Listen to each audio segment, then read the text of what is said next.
Mr. Jesse Ortega. I am so excited to have him speak to you guys. I have learned a lot about him, and he has an incredible story, a personal story, a family story, and of course, a professional story.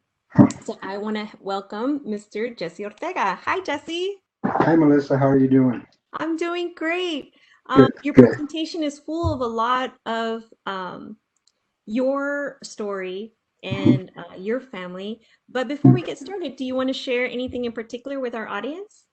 Well, I'm grateful to be able to speak to everybody. I wish I was live because being Latino, I like being around people and I like the feedback. So this is my first virtual one. So please don't be too hard on me. Not at all, Jesse. We welcome you, and we are so grateful that you're taking the time today to speak to our audience. I'm the architectural chief engineers at General Motors, and I have responsibility for our electric vehicles that are in production now and are coming out in the next few years. And then I also have a couple of departments that do some of the upfront engineering work on innovation and defense projects. We've got two new companies that we've created within General Motors. One of them is GM Defense, where we're going to start getting back into providing some of our technology for the Defense Department. And obviously, there's a lot of interest as the world moves to electrification in this space. So I get to work on some of those projects, as well as innovation, which has really led to this e-delivery, which is where we're going to try to help all the Amazons of the world, the FedExes in the last mile. How do you get these packages? Because if you look at the way it's being done today, especially in big cities, it's really very labor intensive, time intensive, and you guys can imagine just all the packages that show up at your house every day. Now multiply that by the 300 million people that live in the U.S. So we think there's an opportunity there to come up with different solutions for that. So I'd like to walk you through my story and then open up to questions. So if I miss something, please don't feel free, or please feel free to ask. So I was born in San Luis Potosi, and that's going to become important. I want you to remember that, okay?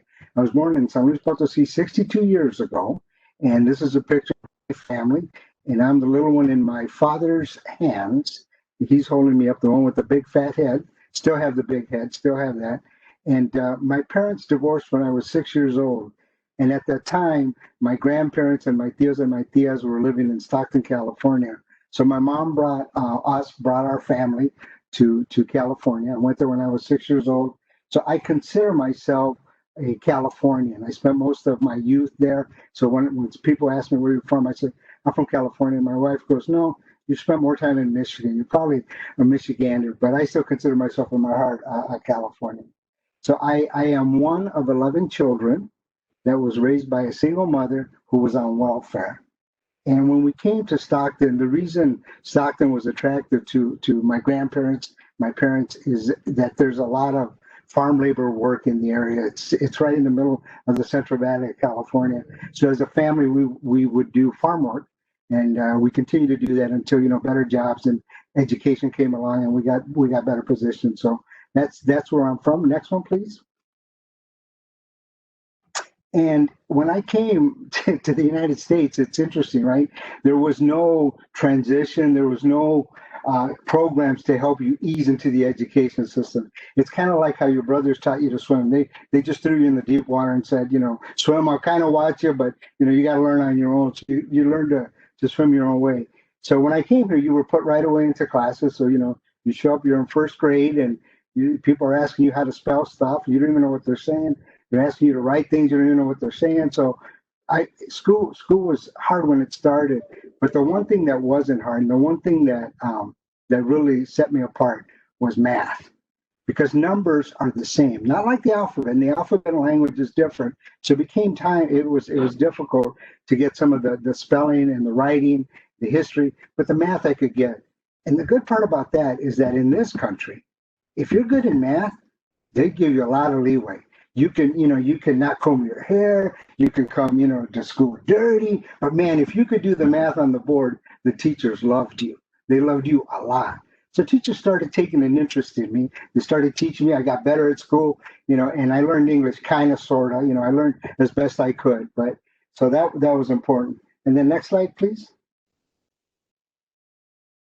So when I was 11 years old, Apollo 11 went to the moon and they landed on the moon. And that was what I call STEM 1.0, right? All the schools now were teaching, hey, here's science, here's math, here's what people can do. And I discovered as our teachers talked through it what engineering was. And that just kind of blew me away that there was a way you could come up with figuring out how to get a man to the moon and bring him back. And that had never been done before, get them into space and work through it. And that engineering was the way to do that. So I wanted to be part of that. You know, I was curious as a kid. I would go to the Pulga, the flea market, and I would save my money and I would buy these little, golden book encyclopedias that, were a quarter, I think, at the time, and read through them and try to understand how stuff works. So I was always fascinated by that. And the teachers told me that if you really wanted to be an engineer, you needed to work hard, you needed to do well in school, but you needed to get an education, you needed to go to college. So that became my goal once I saw Apollo land, and once I saw that was an opportunity to do that. And you just learned so much when you looked at it. You learned about fuel cells, you learned about escape velocity, and I just said, I want to be able to talk this way. This is just fascinating. So I did. I put my head down. I worked hard at school. Next one, please. And I graduated in 1976, and I was very blessed. When I was trying to figure out where I was going to go to school or how I was going to pay for school was really the big part of it. I looked at a lot of different options. I looked at, going into the Air Force because my brother had been in the Air Force, and could I get in there, and then could they help me pay for my education? I looked at, there were schools that had work programs where you worked for 12 weeks and then you went to school for 12 weeks, and went back and forth and did that. I looked at schools where, maybe you go to community college first and you transfer in. I thought about, do you just, not work for a couple of years, save some money and then go, but I knew I would never do that. And I got really blessed. I got accepted by Berkeley. And at that time, when I went to school in the 70s and 80s, states were still funding education very well. So for me, as a kid going to school, the tuition was nothing like it is today as a parent, right? Tuition was relatively low. There were a lot of grants for poor kids coming in. There was a diversity initiative. So I got accepted into Berkeley and I went there. And I'm not gonna lie, I mean, first year was hard because you show up, and I had come from a poor school district. You're going to class, and all of a sudden you're competing against kids that had gone to better funded schools that were better prepared than you were. So that when the teachers are covering work, it's reviewed to them, but it's all new to you, and you're trying to catch up with it.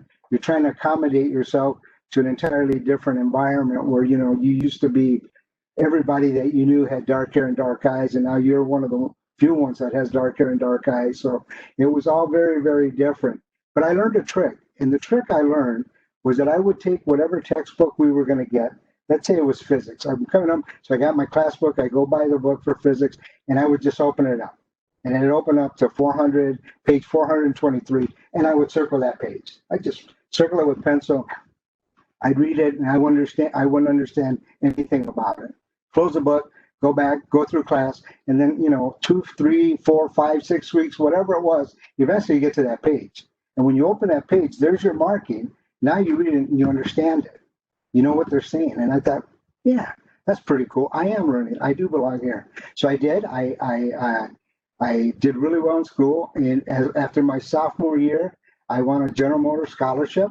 And what General Motors scholarship consisted of was if you were selected, they would pay your tuition and books for your junior and senior year, plus they would give you summer jobs in between those years. So after my sophomore year, I came to Michigan to work as a summer intern as part of the GM scholarship program, and I haven't looked back ever since. Next page, please. So I started working at AC Spark Plugs, and they did a lot of spark plugs, air filters.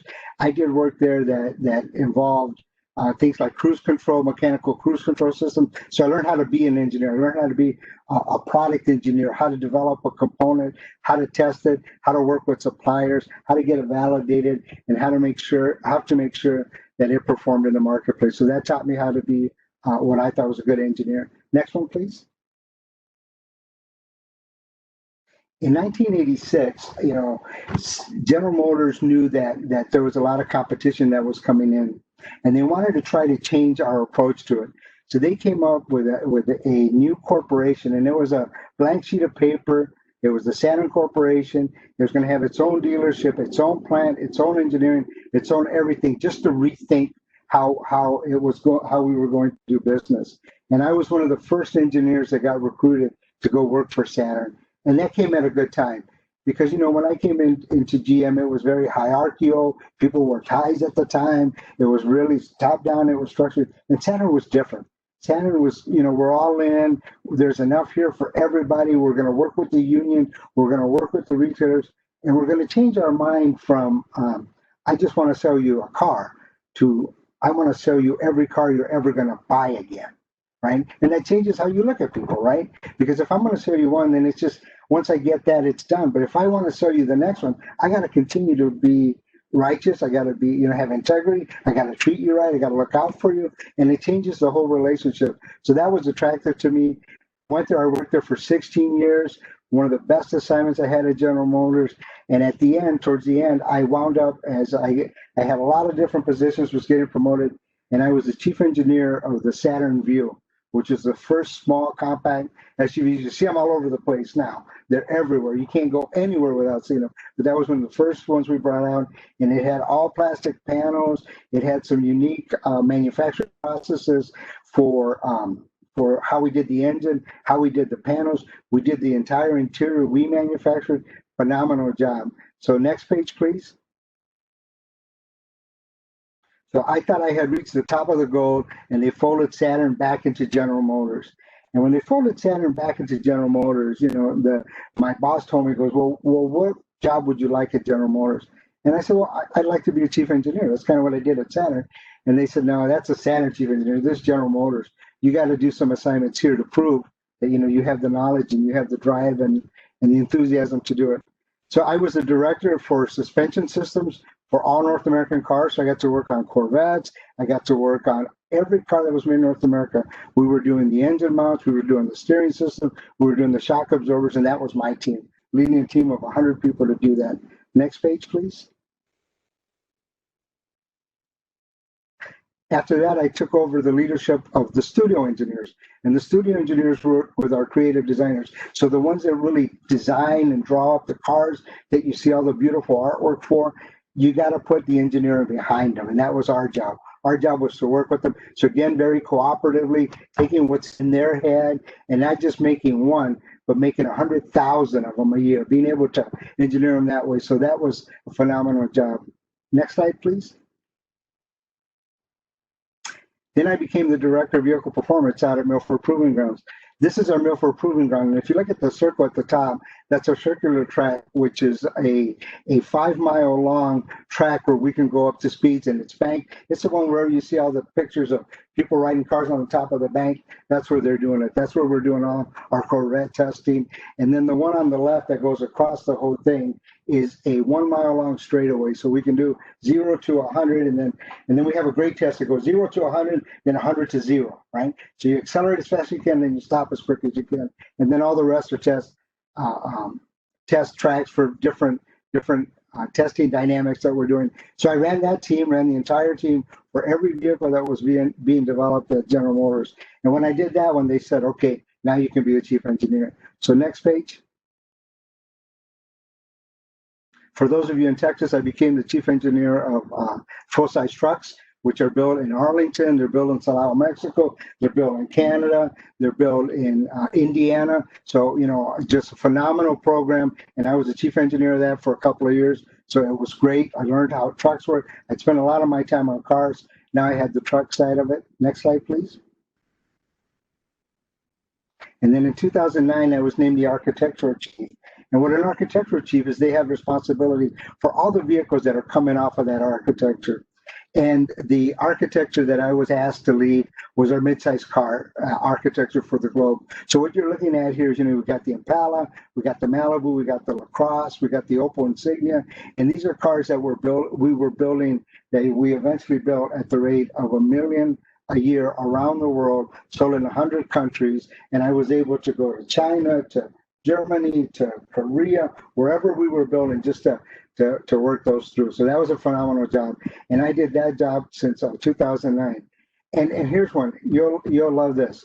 So do you remember I told you where I was born? I'll show you how good God is. Part of this program was we were bringing in 2017 a new 9-speed transmission. So it's going to be the first transmission that's 9 speeds that General Motors is doing. And the lead plant to build that was going to produce it was, guess where? Next page. San Luis Potosí.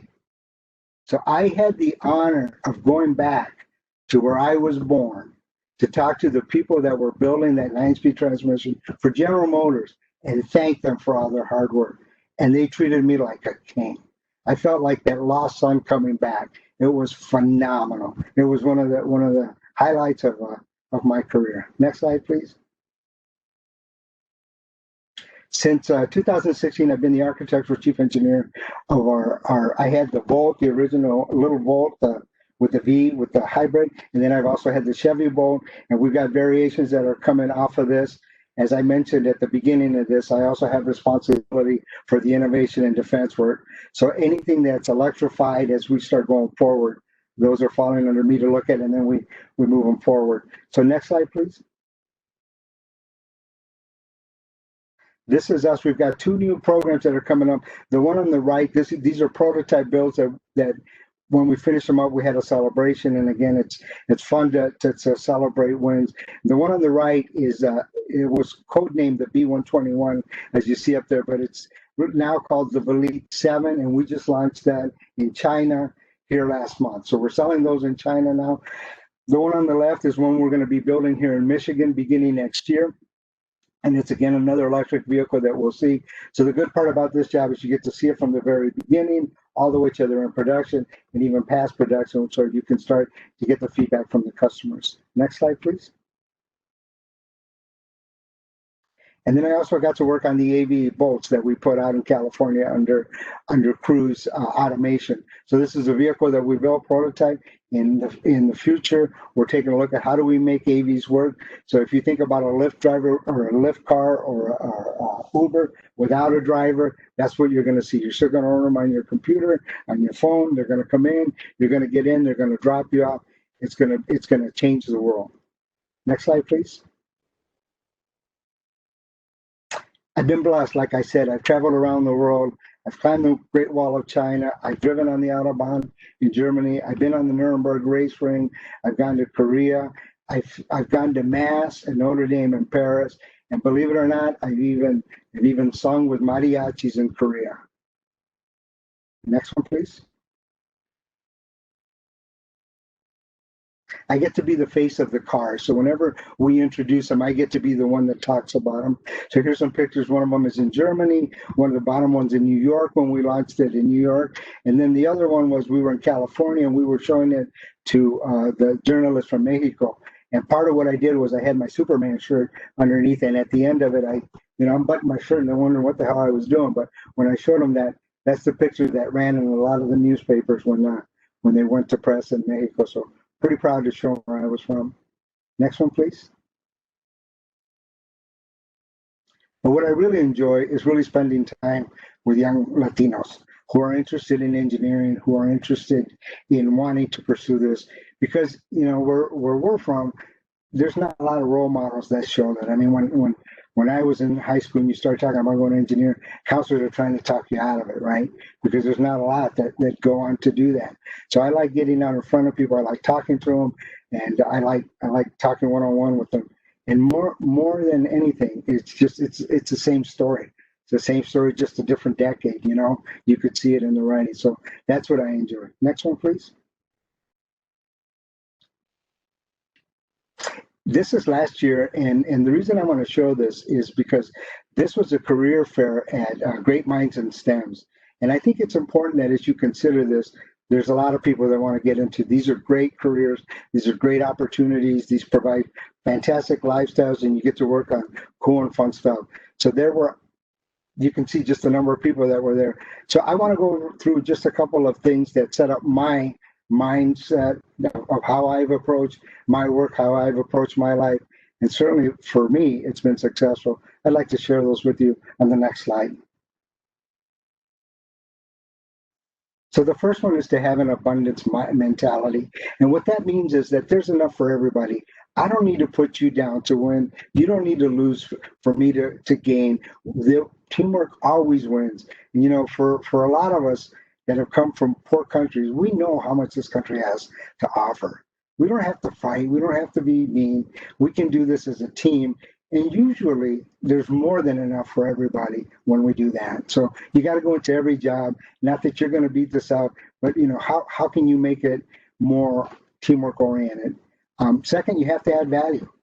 No one wants you to come work for them just to fill a spot. You can't look at their careers. I'm going to do this for 2 years. If you don't make it better than you found it, you're never going to proceed. You're never going to advance. Every job I always took always moved me towards wanting to be a chief, because I wanted to be in our industry, being the chief engineer of a vehicle. You're the face of that car. That's the inspiration. But you got to add value. You got to make a difference. You got to be yourself.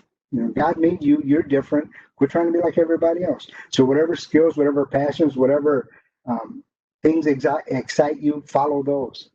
And you got to have a global mindset. And I think we have an advantage, because I know the fact that I'm bilingual. When I'm in other countries, whether it's Germany, whether it's Korea, and I hear people talk, I can tell them. I say, hey, look, Spanish is my first language. I understand how hard that is. Plus, they respect it, because a lot of the Americans they meet don't even try.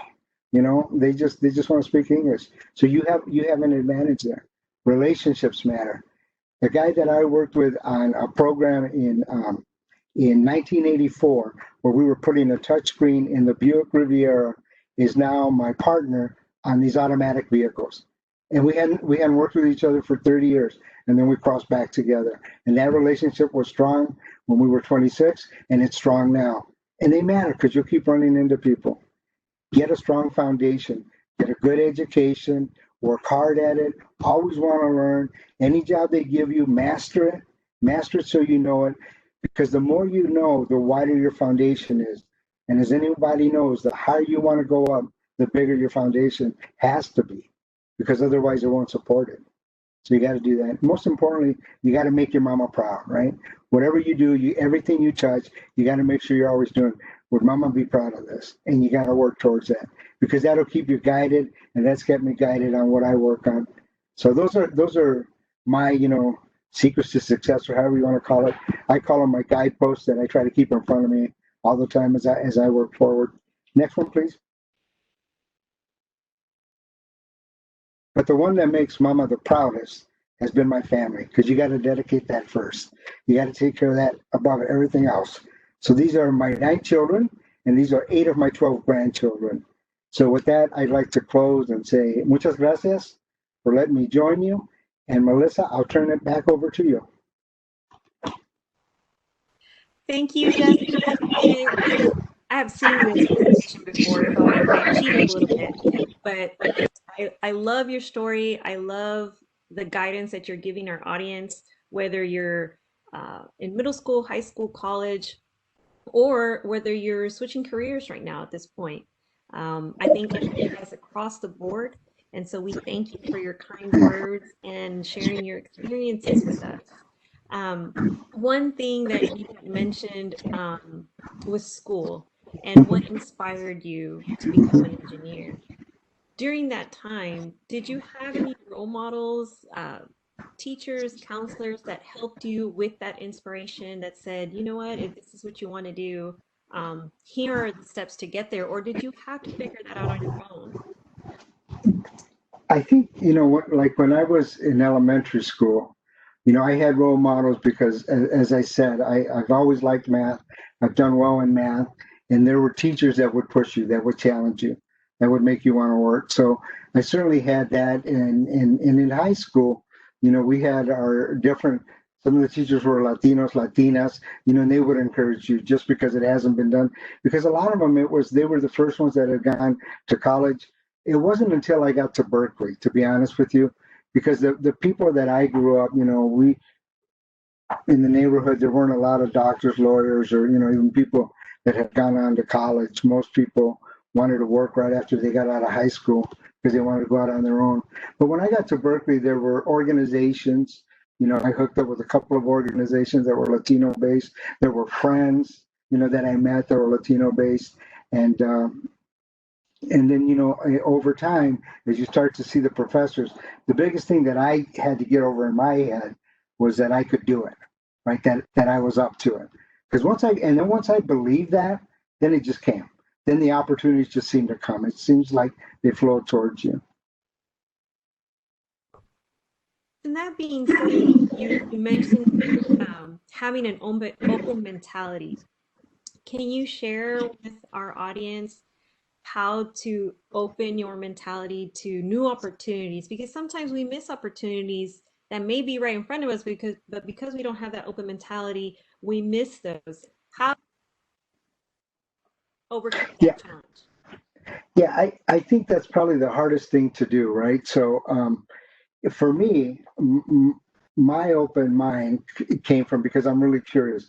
I was a little, 6-year-old that would drive my parents and my brothers and sisters crazy because I wanted to know how things work. I want to know what that was. I was curious, curious, curious. So to me, that's always been an opening. And then this is going to sound stupid, but it's true. When I was a kid, we'd listen to the radio and we used to listen to American Top 40, and they'd have people call in, right? And I'm in Stockton, California, and they'd say, I'm calling in from Dallas, Texas. And in my head, I go, I want to see Dallas, Texas. I wonder what that's like. Or I'm calling in, from Omaha, Nebraska. I'm calling in, and all these places, and I had a curiosity to want to see that. And then what I realized, and what I realized more and more, is that what I thought was possible at 11 years old, at 19, at 20, is so much smaller than what is possible. I mean, there's no way that even in college that I would think, okay, I want to go to China, right? I mean, it doesn't seem real. But I'll be honest with you, I have an engineering team that works in China, and before COVID, I would go to China probably 5 6 times a year. So I would tell my little girl, okay, I'm going to China on Sunday, right? Because you fly out Sunday and I head up Monday. I'm flying to China, and she said, okay, Dad, be safe. Like it was nothing. Like it was nothing, right? So I think we limit ourselves if we don't just start to look. And it's curiosity. The only way you open up is whatever you're interested in, whatever you Google, that's what you should be studying because that's what interests you. And it doesn't matter what it is. It doesn't have to be engineering, but whatever it is, because there's opportunities you can't even imagine. Another question that I had for you is, and you didn't mention it earlier when you were talking about your background, but I know from your bio that you actually worked while you were going to school, seasonally and to Yep. assist your family. So what can Yeah. you say to those that also have to work to support your family at a young age, or they're doing their best to stay afloat? Yeah. Can you give them any advice on doing those and balancing that? Yeah. I think what always kept me moving forward were a couple, well, probably a lot of things, but one of them was because of my upbringing, right? Without a father and my dad being gone, I always wanted to be in a position to provide well. So that drove me a lot. So, and the other part was, when we came from Mexico, I mean, we worked in the fields. It was hot, it was hard, it was dirty. So for me to be, working at school and working in an office or work, that wasn't hard, so it's all relative, right? So I mean, I had seen, and then I saw how hard my mom worked with all the kids, and trying to raise us. I saw people around me that are doing it, and it just motivates you because you see other people working a lot harder than you'll ever do. So for me, it was necessary because I didn't have all the fun. So, I was fortunate, like I said, after my sophomore year, that I could get tuition covered and, I could get enough grants. But, I was still working. I got married before my senior year. My wife was working in Oakland. I was working in Berkeley. And then, we laugh about it now, but you do what you need to, right? You just do. But you're always looking forward. You don't get caught up in that moment and say, this is hard. This is never going to end. Because I'm an old man now and I can tell you those end, right? And opportunities come and you keep moving forward. So I would just say, always look forward. That's why our eyes are in front, right? That is correct. Now, you mentioned earlier also that it was a hard process for you to decide, do you go to the Air Force? Do you continue to look for opportunities, community college or universities or colleges? Can you talk to our students, our young audience that is in that same position right now that are trying to figure out how am I going to pay for college? Can I go to college? Is it a barrier? Is it not a barrier? Yeah, Jesse? there we go. Yeah, I saw Raul shut me up. He says no, he's not going to talk this time. So no, what I would say, it is hard, and it's gotten harder, right? Because we have governments that have pulled funding from a lot of the schools and a lot of the programs that are geared to help us. The student loan programs that exist now compared to what was available before are significantly more prohibitive because people are taking on just a lot more loans. But it is hard. But I think you have to go into it like it's a job. So my job today is to find out how I'm going to fund this. And there are opportunities. Like I said, there's scholarships that there's programs through SARE, there's programs to Great Minds in STEM, there's scholarships available. And today kids have the internet. So you can go on, you can Google and you can say, and there's programs that are being sponsored specifically for Latinos. There's others specifically for science. There's others specifically for if you have three dogs and a cat. I mean, you'll be surprised what's out there. You just have to do the work. You have to go into it like a work. And then at the end of the day, it's never 100%. Life is not, if I do this, I'm going to be assured of that. Life is, that's about 70%, and I'll figure out as I go. And then you just start walking in faith. That's what I would say. And I'm glad that you brought up the word faith because in your bio, you mentioned that a lot, that your mother had faith and you guys as a Yeah, family had yeah. faith. What can you tell us how that um, was a positive impact in your life when maybe you couldn't find funding or you thought you couldn't do something? Because it is a big part of one's life and it can have an impact. Can you share a little bit more about that? Yeah, well, I'll tell you two stories, and this is probably the biggest one where it resonated with me, where it made a lot of sense. And it was when I was in high school, and for those students who are in high school, you start getting letters from colleges, and they all want you to apply, they all want you to apply, they all want you to apply. And I got a letter from General Motors Institute, which is here in Michigan, and they have a program where you would work for 12 weeks and then you would go to school. So you funded your education. And I remember I held on to that forever, forever, forever, forever, and said, and at the end of the day, when I was getting ready to go, I said, you know what? I'm not going to go to Michigan. There's no way I'd be that far from my family. And I remember throwing it away. And then 2 years later, I get the General Motors scholarship. And which plant am I assigned to? It's the one that's the hometown of General Motors Institute. So to me, that was God saying, this is where you were meant to be, right? You didn't see it when you were 17, but you saw it when you're 19. So that's always been it. And then secondly, and it's easy looking back, but I've been blessed with so much more than I could ever dream of that there's no way I don't buy the notion that it's just me through my hard work or through my effort. It's too, there's no coincidences, and it's too good for it to be just that. Thank you, Jesse. I see a special comment from someone, and Mm. they say, I want to wish Jesse a happy birthday from his TM family. So, on behalf of them, on behalf of us, we wish you a happy birthday, Jesse. Thank you. Thank you. Um, Something else that I wanted to cover, because you did mention about the new technology Hmm. that's being used for the newer vehicles, like Hmm. the one in China, the one that you're going to start working on. What can you tell us about the sustainability of these cars? Um, because you're using new technology now, are they also sustainable to the So, environment? yeah. So, I mean, the end game, right, is if you think about it, it depends how you get the electricity, right? So, certainly, I think in Texas, and in California where I grew up, there's a lot of windmills that are used.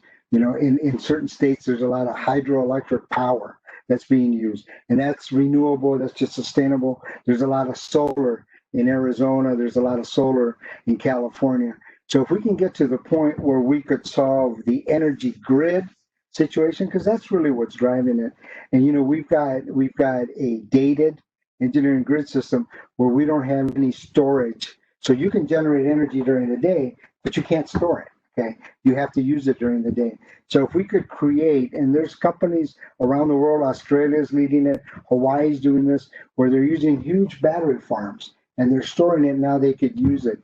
If you do it that way, then you're always going to have renewable, sustainable energy to drive the electric vehicles because they're extremely efficient. They're if we, on the other hand, then decide that we're going to continue to have power plants that are using whether it's coal or natural gas, then that one you are not as sustainable, obviously, because those are limited supplies. But that technology continues to evolve, right? I mean, they keep finding more natural gas, they keep finding more opportunities to do that. And what I see, this is the best part about being an engineer. If there's a problem, that's what we like to do. So there's someone who's looking at that and going, there's got to be a more efficient way to do this, right? There's got to be a more efficient way to do this. So you're seeing a lot of people, a lot of companies getting into this space. You're seeing a lot of investment money start to be attracted to this space.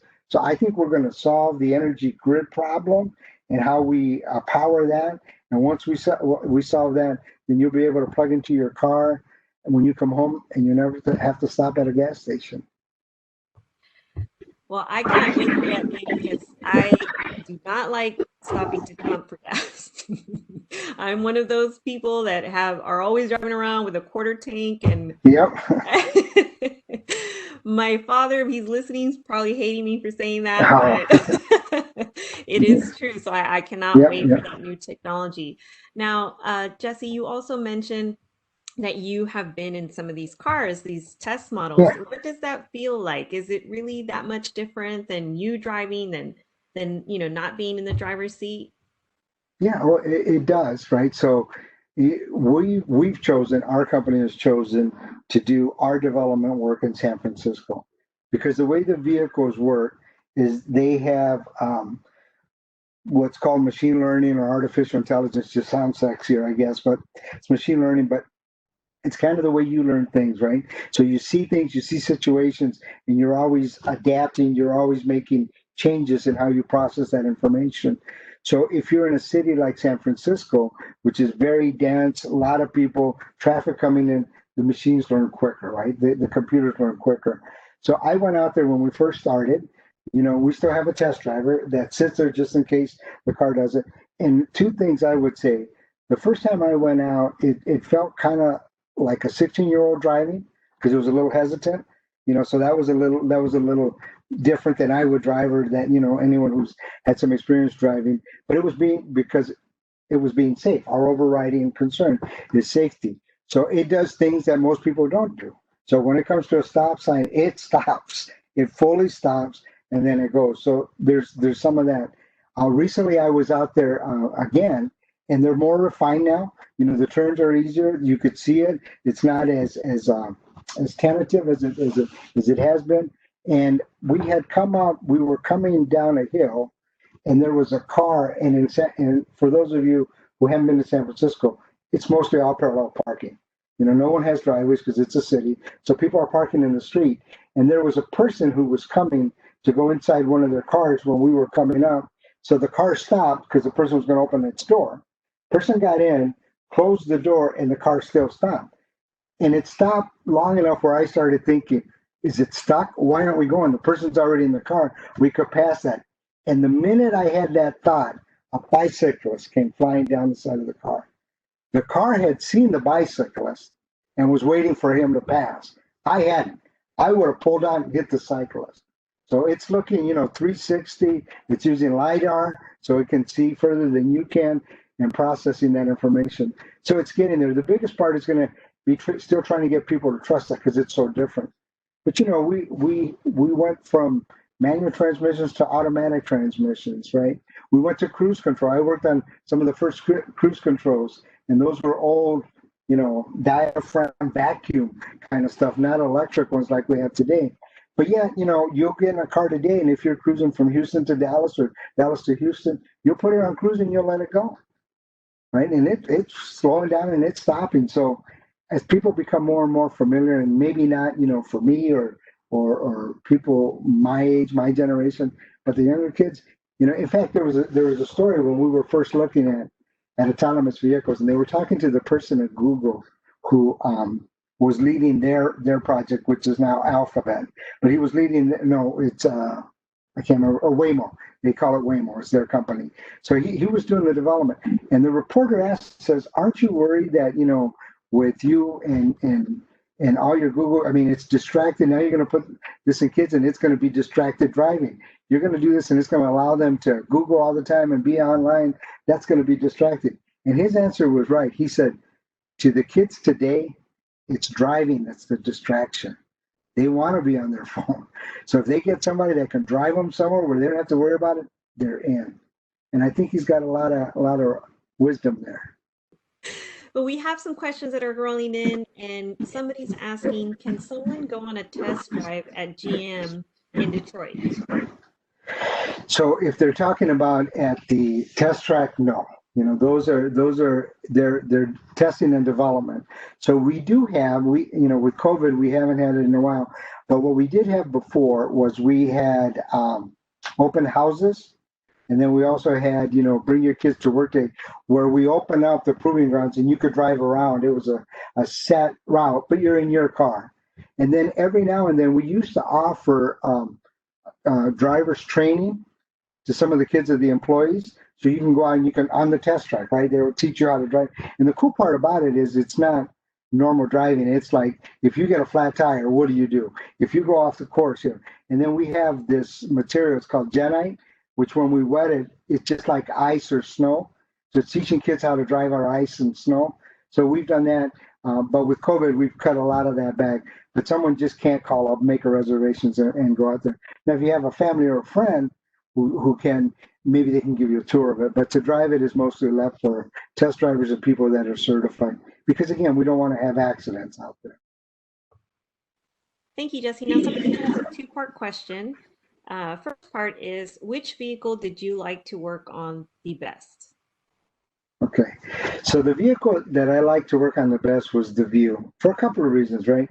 It was my first one where I was in charge, right? I mean, I worked on a lot of them, and like when I had the suspension system, that we talked about earlier, we were bringing out the new Corvettes, and they were going to have the first real magnetic damping, which is it's a fluid that's magnetic, that by changing the electrical currents around it, you can make it ride harder or softer. So it provides this phenomenal handling capability. That was fun to work on, but you're just working on the suspension. You're not working on the car. But the Santa View is the first one from the first sketch to when we launched it, where I had responsibility for it. So that one's always going to have a place in my heart. I like the new Malibu, the 2016 Malibus you guys see out there that are still out there. I think they got a lot of the LA, California feel. They're kind of low, they're long. So I really like those, a lot. And plus, it was cool because we got to build them in China, we got to build them in Korea, we got to build, the Regal, which is off of that in Europe. So you got to work with the global team. But I'd say the Santa View is my favorite. So the second part to that question is, which one do you like to drive the best? Well, I like to drive the Corvette, especially the new one, the Z8 that just came out. That's fun because with the grandkids, we have a Suburban, because when we take them, we like to take them in their stuff so that we can move them around. And then I like to drive the Chevy Bolt. I live out in the country, so I have an old barn that was built in the early 1900s. But inside the barn, after you move the big barn door, there's an electric charger. And it's nice about coming in, you plug the boat in, and then in the morning it's all charged up and you can go. They're quiet, they have instant torque, so as soon as you touch the pedal, it's moving. There's no delay, there's no lag. It's low. It has the center of gravity is low because of the battery weight on the bottom of it, so it's fun to drive. I like that one. I'll have to try to test drive that. I haven't been in one of those. How Oh, fast do those go? it'll blow you away. The Chevy Bolts don't go super fast because they're not Corvettes. I think 106 is where we have them. Maybe 96. I'd have to go back and take a look at it. Enough to get you a ticket if you want one. No, I don't. So let's see. Okay. We have another question here. Um, will the day come where a car does not have to be plugged in order to use its own renewable energy?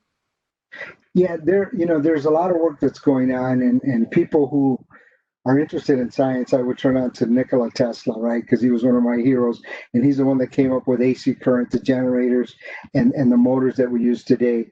And he had done a lot of work on trying to transmit energy through the air, right? Wirelessly, so you wouldn't need wires, you wouldn't need to be plugged in. And there's companies that have sort of taken that concept. They still have the energy grid. You still plug a unit in, but it's more like a mat that you have on the ground, and then the car has a receiver. So that when the car comes above the mat, it transfers energy. Where we're at today from state of the art is it's not strong enough to transmit enough energy because if you're looking at the batteries for the cars that we're building, these are 60, 100, 150 kilowatt hours of power. So it's a lot. They're 400 volt, 800 volt systems. So to transmit that level of energy, through the air, it's just not quite there. But like I said, there's people that are working it because the person that comes out with it is going to work.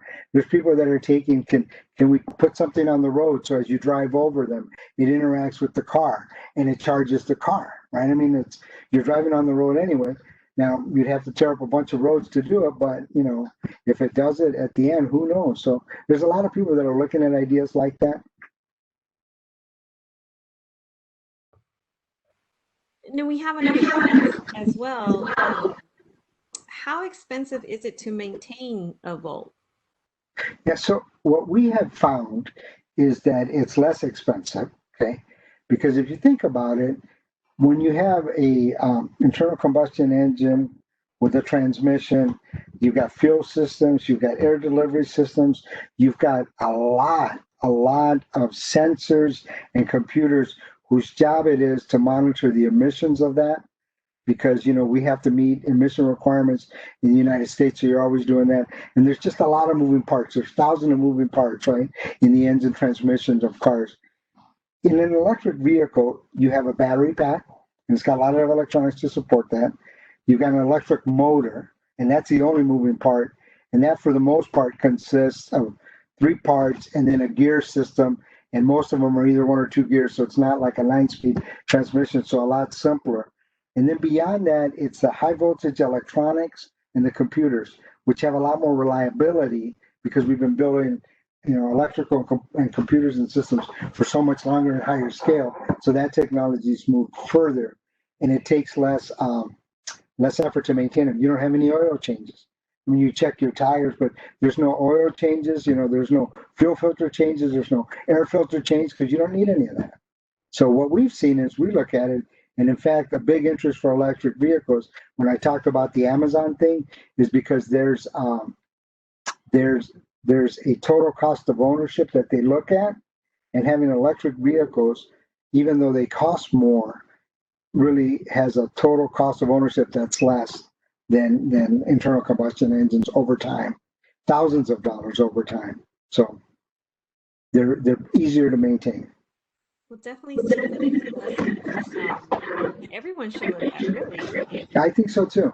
Yeah, I, if that's the case. yeah, I had a question for you too, Jesse, because we had talked earlier about how you mentor yeah. um, young adults, whether in college or at a professional level. Can you give a word of advice to those that are looking for mentorships, whether it be at a professional level or a younger age? How easy and accessible are people like engineers at GM for Yeah. positions like that? The advice I would give is que no tengan miedo. Don't be afraid. Just reach out. I mean, that's how some of the people came up and said, "Hey, would you mind if I just set up?" You start off with 30 minutes just to talk to you, right? Just to get to know you. The good part is, I've done a couple of presentations on my programs at different forums with General Motors. So when we launched the Malibu, they asked me to do a presentation for all the engineering staff, so people see you.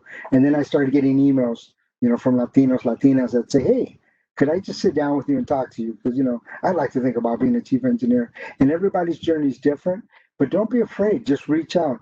And the good part about working at General Motors, our CEO is the first woman CEO on an automotive company. So, she's extremely supportive and really wants us to be extremely inclusive. So she goes out of her way to make sure that people that are achieving in the company, being promoted, she does a good effort of making sure that we're feeding the pipeline. So part of my job, I think, is to do that.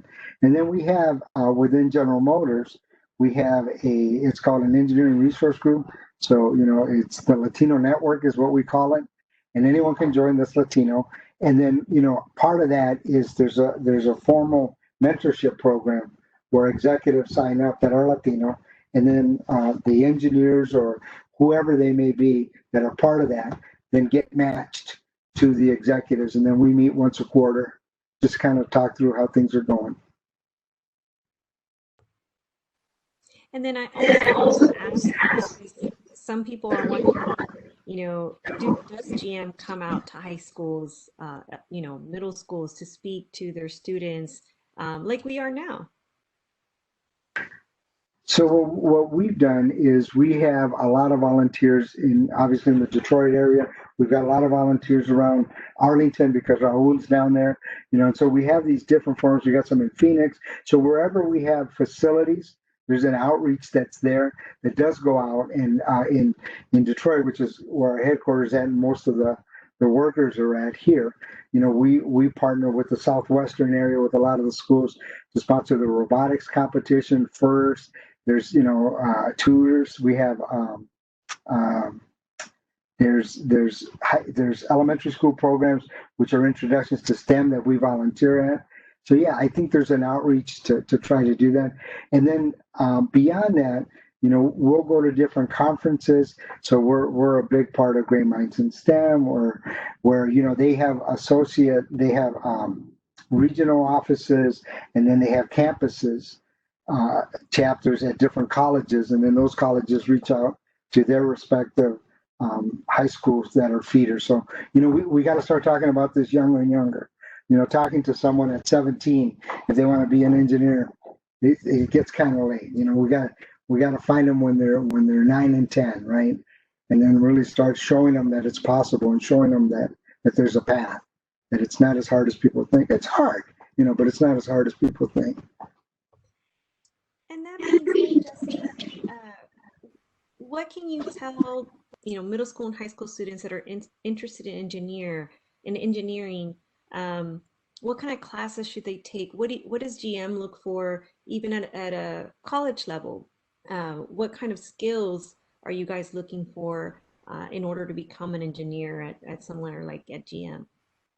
Yeah, I think the normal curriculum with math, science, physics obviously goes in, but what we really look for is we're trying to get the whole person, right? Because this isn't all of who I am, right? I mean, there's a whole other side that's there. So you want to try to get to know that person.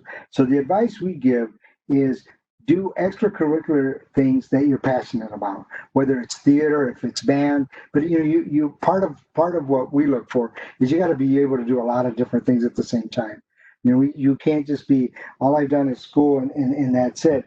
And then when you get to high school, there's a lot of programs like there's Baja SAE, there's SAE competition, there's Solar Race, or where it's engineering students or science students getting together and they're competing against each other. There's robotic competitions. That's what we look for. Someone who's also hands-on and is interested in the creating side of it. And those are available in schools, whether it's junior high or in high school. Be extracurricular. Don't think that the only way I'm going to be an engineer is I just got to focus just on this one thing and do that only. You got to be able to show the whole you, the whole who you are. Which reminds me of something that's on your post, guidance post on the different kind of advice that you have for students. And one of them was having a global mentality. Yeah. For those of us, or for those of us that are listening, and have not had any exposure, how can they achieve global mentality without having that kind of exposure? Yeah, and maybe I need to think about how I say that in the future. I don't mean, have a global mentality to know the world, but to recognize that, it's all connected, right? We're all part of the same thing. So the stuff we're doing here there's kids in China, there's kids in Africa, there's kids in Mexico. You know, they're trying to do the same thing, right? And the cool part about it is that people are people. I mean, to me, one of the biggest things that I discovered was when I started working the development job that I had. We used to have different ways to what we say tune a vehicle, which is define the suspension system and then set up whether it's the spring rates, the shock absorbers, valving, whatever it is. We tune a vehicle, and we used to think, okay, we'll tune it this way for America, we'll tune it this way for Europe, we'll tune it this way for South America because everybody's different. And then what you start to realize when you travel is, you know, good is good. If a car handles well, it's going to handle well anywhere in the world, and people can appreciate that. And you see that as countries come up and they become um, more, they become richer, and then they can start affording some stuff. They're going for the good vehicles. They're going for the same thing. So I see it. Oh, yeah, something just came in front of your eyes. So excuse me. There you go. Sorry about that. So I think having a global mindset is having a curiosity about the rest of the world. Don't just focus on America. Don't just focus on what's going on here. And because of, you know, a lot of our background, if we're not from another country, our parents are, our grandparents are, and just have that same kind of appreciation that you have, whether it's, you know, Mexico, Venezuela, Honduras, wherever it may be. Have that towards the other countries, and then learn a little bit about their history. You know, it's amazing if you think about something like Korea. Korea provides most of the electronic displays, you know, cameras and TVs you see everywhere, refrigerators are doing that. And yet, 50 years ago, right, 60 years ago, they were decimated by a war and people were starving. And so in that time frame, they've been able to come up and they are phenomenal. It's understanding that and wanting to know that instead of looking at them as competition and I don't care about them. All I care about is just me, right? So that's what that means. So I'll phrase that a little bit differently. Thank you, Jesse, for explaining that to us. And here we Yeah. are coming to the end. And I do want to remind folks that are here in Texas that you mentioned something very important, which is competing and being involved in robotics and in other STEM activities. Yeah. And I just want to let our audience know that here in Texas, especially here in Irving, we do participate in robotics competition with several of our high schools here in Dallas, and they're actually sponsored by GM. So we want to There you thank go. you. You're part of that teams, and you're part of that brand. And so we thank you for continuing to advocate for STEM, continuing to share your experiences with our community so that we see more and more engineers working for GM, working, to bring more innovative products to the world. And so We we need them. want to thank you for your time today, Jesse. I'm going to invite Raul back to see if he has any last minute comments or questions for you. Raul, are you there? He might not be there. Okay. But I hope this has been a great experience for you. It has for us. And I hope to continue hearing about your story and any endeavors that you have here in the future. Maybe that autonomous car, we'll get to Yeah. see more of that. And so maybe we'll bring you back next year to find out more. Well, that'll be cool.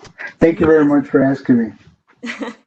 Well, thank you to everyone. Thank you to our audience. I hope that you guys have a great day. Join us in 2 weeks for another STEM Talk Tuesday. Until then, we'll see you soon. Thank you, Adios. Jesse.